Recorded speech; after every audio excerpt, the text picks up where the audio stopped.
Hello, my wonderful viewers, and welcome to another episode of Betty Adams Overanalyzes. Today, we're going to take a very spoilerly look at Kaiju number 8, and this will be spoilers up to chapter 51 and 52, so if you haven't read that far, you have been warned. Now, while you're clicking away, you can go check out my book, Humans Are Weird. I Have the Data, or my second book, Humans Are Weird. We took a vote. Both are now available on Amazon, Barnes & Noble, Google Play, Kobo Books, and available from the author if you want an author-signed copy. So go check out the links below the video. Now, you've had your time. The spoilers are incoming. So, let's not bury the lead. I say we have not seen the last of Isao Shinomiya. He's going to come back to us, and he's going to get a nice retirement where he can be the loving daddy to Kikoru that he always wanted to be. Now, why do I say this? One, obviously it's wishful thinking. That is what I want. That's what we want.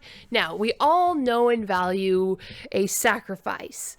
And I think we would all be grimly admiring if Matsumoto actually manages to make a secondary character that important to us, make us love a character that much, and then actually had the guts to kill him off.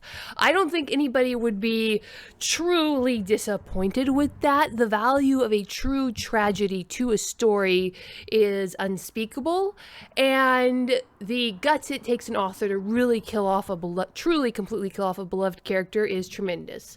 We are in a Shonen Jump manga, so it does happen. Characters can die in these mangas. It's what makes Shonen Jump have a little bit more savor than most Western comics.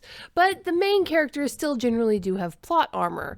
So, is that plot armor that I'm depending on? No. It's good writing. Specifically, if you remember in my general review video, I said I was going to do a specific review just on Kafka's reaction, because in chapter 52, Kafka, Kikoru, and Captain Narumi all had a different reaction to the big reveal that Kaiju number 9 had fused with the Director General and killed them.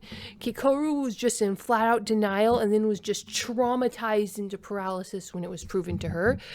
To Captain Narumi, what became in that moment the perfect Defense Force officer. He was not out for revenge. He was not frozen with shock. He was not immature or impulsive. No, he analyzed the situation and he swore that he was going to neutralize the threat in Iso's stead. And that wasn't vengeance. That was doing his job. That was a man standing up, taking the responsibility that he had willingly accepted on his shoulders, taking up his cross and doing his duty. With the safety net of the Director General gone, Captain Narumi stepped up. And that is perfect Narumi as we've seen him in character. When he's in the heat of battle, when he's in the scene, he is the perfect officer. It's only in his off time that he's a slob and a disgrace to the Defense Force. But what was Kafka's reaction? Kafka's first reaction is to make sure everybody's safe. Kaiju number 8, because there is something interesting here. Before I want to go on with my theory, I want to note something. It's not immediately after the recognition, but it's right after they realize what happened. Not when they first go into battle, but right after they realized what happened, right when they're all having their reactions to realizing not that number 9 is alive, but that the general director has been absorbed by him.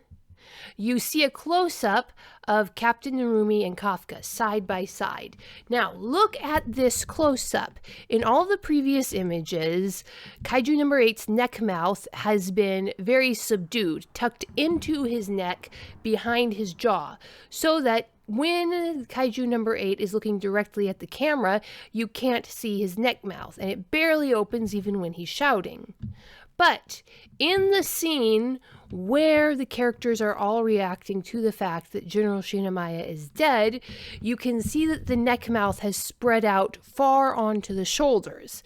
Now, the eyes are small, just clear dots at this point. You don't have that usual increasing aura around the iris of the eyes that usually indicates that Kaiju number 8 is taking over, which might indicate Kafka's control.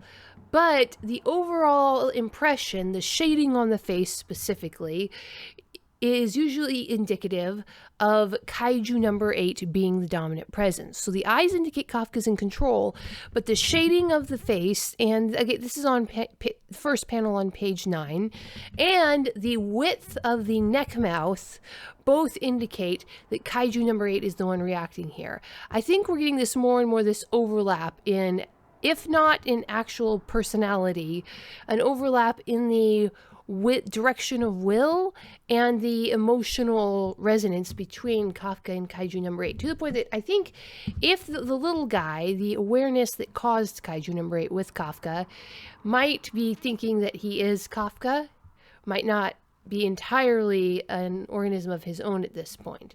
But I just thought that was really interesting, that when reacting to what Kaiju number 9 had done to General Director Shinomiya, the Kaiju number 8 personality seems to be the dominant emotional force. But that's not what I wanted to talk about. I want to talk about Kafka's, not Kaiju number 8's, reaction to the situation. So Kafka and Kaiju number 8 detect that that's not General Shinomiya.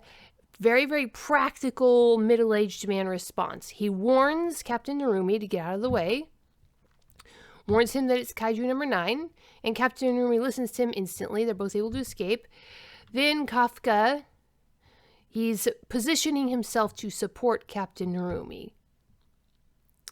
And of course, then Kikoru realizes what's going on, and Kafka senses or sees the partial transformation where Kaiju number 9 shows a flash of Aiso's face, and he warns Kikoru to look away. That's Kafka protecting Kikoru's emotions.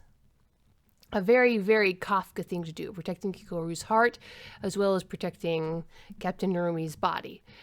And then, of course, Captain Narumi goes in for his battle, and you have what is essentially Kafka as Kaiju number 8's first interaction with Kaiju number 9. Because first Kafka since Kaiju number 9 interacted with Captain Narumi, interacted with Kikoru, but this is Kafka's first interaction with Kaiju number 9.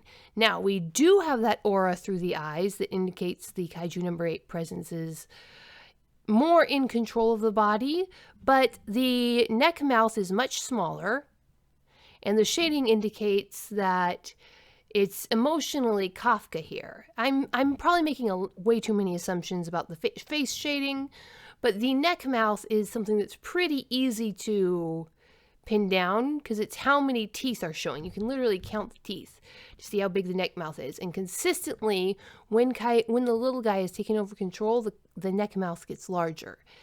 But now we boil down to Kafka's reaction. It's Kafka runs up to punch Kaiju number 9 to save Captain Narumi, who's got his bayonet wedged in Kaiju number 9's shoulder. And Kafka runs up, punches him, and the only thing that Kafka says to Kaiju number 9 is, "Give the Director General back now!" Nah, let me read that properly. "Give the Director General back now!" And then punches him into the stratosphere, or tries to. But this time his punch doesn't work. It does shred Kaiju number 9's arm. Just pulps it to pieces.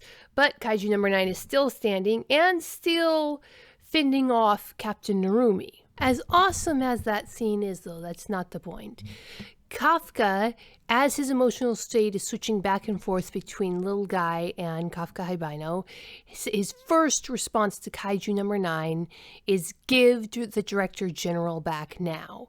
So I think that is the little guy's emotional awareness, the little guy's intellect and tactical awareness mixing with Kafka's emotional state. I think that the little guy understands that this fusion state will leave the Director General's body and mind intact. In fact, when we saw Kafka get pummeled by the Director General in their fight, Kafka took some pretty serious damage in a mostly human form. But when he came out of it, except for the damage that he'd inflicted at the last minute to his chest, all of that had healed. His legs and arms had grown back. So I think that when the kaiju subsumes the host like that, it actually revitalizes the human host, probably saving them for later use or something. That's at least what we saw with Kafka and Little Guy in the Kaiju number 8 body. Now, we don't know if that's true, because obviously Kaiju number 9 is much more malicious than what we've seen out of Kaiju number 8 or Little Guy, at least so we think. So we don't know that the same thing will happen. The same healing power will be exerted over the General Director Shinomiya's body as was over Kafka's body by Little Guy in the Kaiju number 8 body. But we do know that it's possible. And looking back, there's this one thread that I've done a couple different videos on. It's Kaiju number 8's Kaiju degeneration power. We see it first when Kaiju number 9's minion starts to revive after Kaiju number 8 punched it way back in chapter 7 or 8.